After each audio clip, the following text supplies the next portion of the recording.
thinking about... There are people who have been saying lawyers make the worst politicians. Do they? People have been saying that, but it is because I don't think so. It is because of the point that we were starting with, where people were saying, lawyers are not noble people. Of course, it creates a bad image for us as lawyers, where now they're saying that lawyers are fraudulent and they should not be associated with leadership. But I believe that lawyers make the best leaders. Because one thing about leadership, you have to understand what you're doing. And when the text.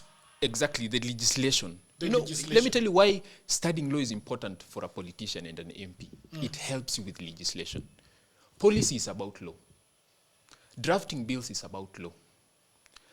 Arguing and litigation and suing government entities is all about law. And then we have wash people getting into parliament. Then we have wash people getting into parliament. And in fact, let me tell you one interesting fact about our legislatures. Most of the task is heavily guided by law and policy. Most of them don't do the work for themselves. I've been a young person who has been doing research for some of these politicians, for certain organizations they run, for certain bills they want to pass. Most of them have no idea of whatever they are doing. An interesting person like Karen Nyamu, who goes out in parliament and reads a certain bill or certain proposal, she has no idea of whatever is going on. I know a friend of mine who works for her and writes everything.